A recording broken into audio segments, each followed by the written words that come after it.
Hey guys, and welcome back to Series 3, Episode 9 of our house renovations. Holly caught me off guard then. You jumped straight come on, in with let's that. get on, let's we get on. are on Episode 9 of Series 3, which is kind of crazy because all I seem to be doing lately is finding a hammer and breaking things up in all of the videos. It just seems like we're just getting worse and worse and worse. And today's video is no exception because I find the hammer again and I break more things. Well, there is a bit of an exception because you do actually fix some things and now it is starting to come together. Small fix. Like the area we intended. It's not just completely derelict.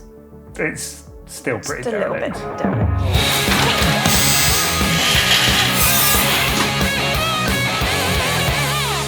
So, I need to explain something. I thought I was going to get away with it, but now I'm thinking that I'm not going to get away with it for any longer. The brickwork in here is really not even at all. You've got like bricks which stick out a lot further than others. We've got this kind of like concrete section down here, which is absolute nightmare to take off. Slightly strange that it only goes up to this height. So the idea was that we're basically just going to cover it all in plasterboard, which I've done over here. Nice, flat, straight and even.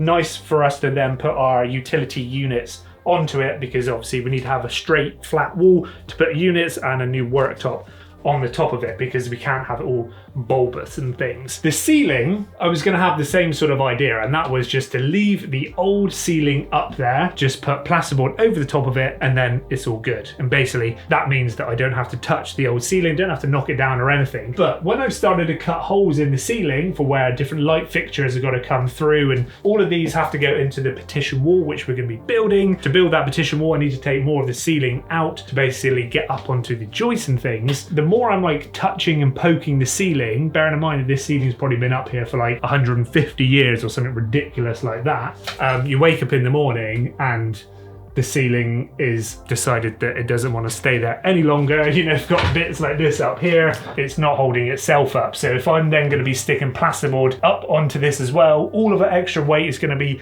hanging down onto the other plaster. It's not good practice to basically leave all this up. I thought I was going to get away with it. It is time for me to knock this ceiling down, which I'm really not looking forward to.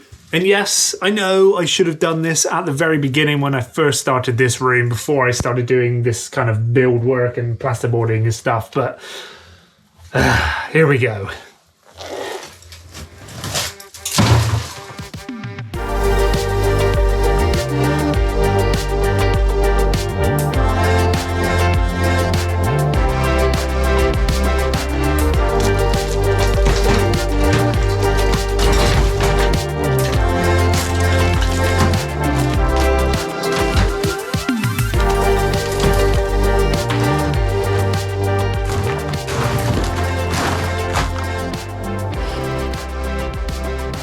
So, after like 4 hours of knocking the ceiling down, the ceiling's pretty much down. Don't look that way, don't look that way. I'll do them at a later date, but this section of the ceiling is now been taken down, which means that we can start building the partition wall. And if you can't remember, or if you've forgotten when I explained it a few videos ago, we're basically splitting this one room in half. This side over here, this is going to be the utility, and then this side over here, this is going to be the kind of like entrance hall and the most important bit of the whole house, which is the dog bed area. And to do that, we basically have to build a partition wall going into here, across the ceiling and down that other side. And to make it easier on ourselves, we've actually got a new addition to the mess of tools. Don't look at this, Holly. We've got one of these bad boys. This is a laser level from Let's Go, because it's a laser. Go lasers. When you turn it on, it shoots a laser out of itself, which basically makes it super easy to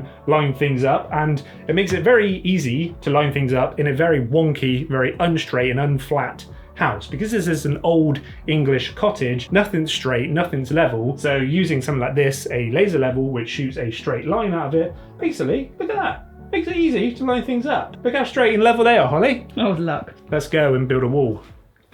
So the first thing we have to do is to build a bit of a stud frame, the outer frame of the partition wall, so we know exactly where that wall is going to be. Then we can kind of build the wall in from that. And to help us do that, we're obviously going to be using this laser level. Now this laser level turns on in 2 stages. You've got this stage now, which is a red light, and it just shoots out a laser in any direction or any position I'm actually pointing it in. But there's also a second switch on the side, and if I turn this switch on, you'll see that it starts flashing. That means that it's not level, and now this has turned green, basically means that it's trying to self-center or self-level itself. So wherever I put this down, you can see that it kind of does this bit of a wobble, and that is meaning that it's self-centering and self-leveling itself. So I know now that this horizontal and vertical line is perfectly level because it's self-leveled itself. As soon as it goes off level, it starts flashing to indicate and to tell me that these laser lines aren't level. So I can just pop it down and basically whack my piece of wood up or my stud work up, and I know that it's going to be nice and straight and flat and level.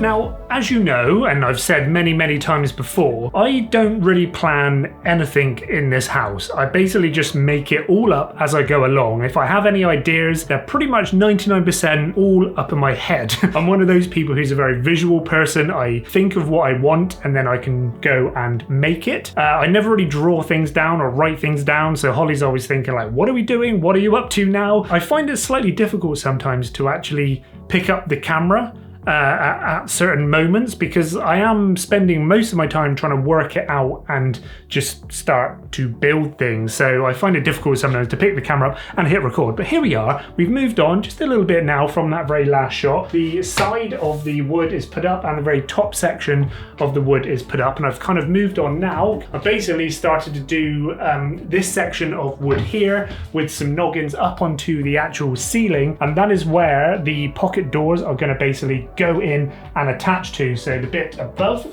this piece of wood will all be plastered and that will be the wall, but everything underneath here will be those pocket doors or those sliding doors. So the rail of the sliding doors basically attaches to the underside of this wood here.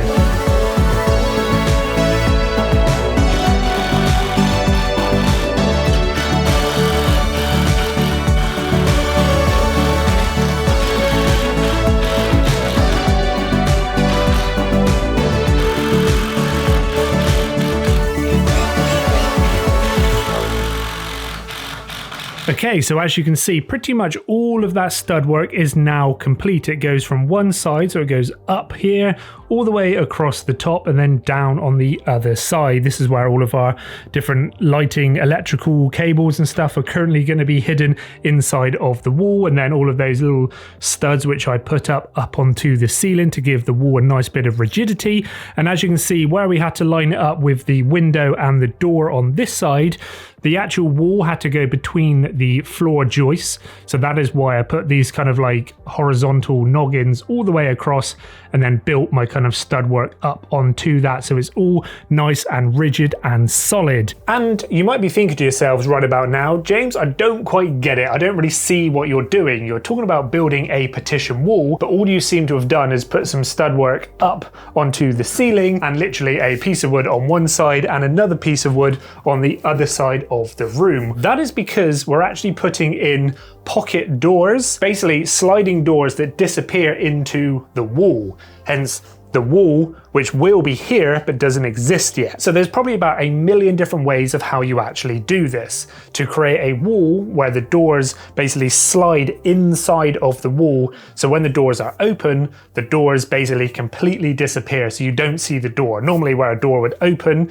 or if you would have like a barn door which would slide, but they're normally on the outside. So if you're sliding a barn door, the door is always visible, which basically means you can't utilize the actual wall. By having these pocket doors basically means that the door can go inside of the wall, so you can utilize the actual wall space. Whether you want to have a coat hook or something on the actual wall, you cannot do that with a barn door. So that is why we've decided to go for these pocket sliding doors. So after a lot of research, we've actually decided to go for a company which is called Eclis. I think that's how you pronounce it. And no, this isn't sponsored or or ads or anything like that. We've paid full price for these. We've actually gone for 2 of them because we're going to have a double sliding door which goes into the actual walls. Now these types of companies build the actual framework and all of the the runners and the sliding mechanisms all out of aluminium, so it's nice and thin. So basically it means that the wall can stay nice and thin without having to get too thick and build it out of wood and stuff. So basically I've got to build these aluminium door frame system things.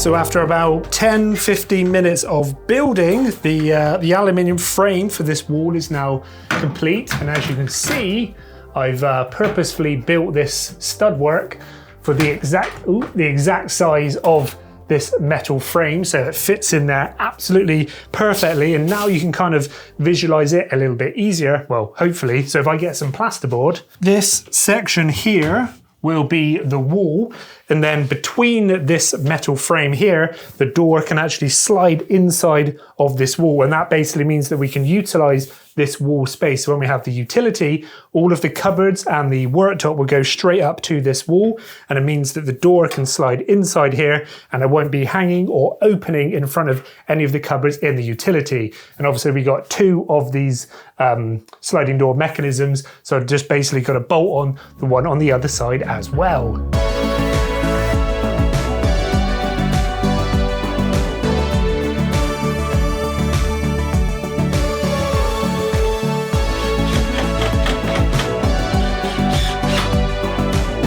And look at all this. James has been super busy recently. Thanks, Holly. You have. Not only have you done all the plasterboarding, nearly, these have also been installed, and they may not look like much, but they actually really change how the space feels. We can now, it's no longer our imagination. We can feel what we imagined with the different spaces, with the hallway, and now in the utility and the downstairs toilet.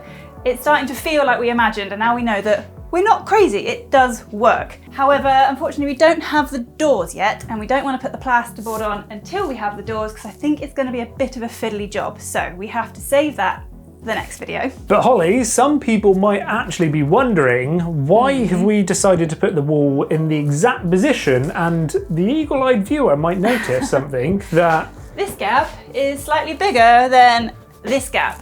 Which basically means that it's slightly shifted by about this much off center. And we do have a reason. It's not that we had a broken tape measure. It's because this door then lines up nicely with this wall. So when these sliding doors go into there and this door is open, which goes into the kitchen, it basically will feel like this part of the wall doesn't actually exist. Yeah. Does that make sense? It makes sense to us. I'm gonna miss not being able to see through these though. I mean, we're gonna have glass doors here, like double glass doors sliding open. Predominantly of the time, we're probably gonna keep them completely open as well to get all of the natural light through into the new hallway and things. But we did want the option to close the doors, so then our laundry can be done in here, and then when we've got a cheeky little dog, he doesn't go and steal the socks. Because we know that puppies love to eat socks. Puppies love socks.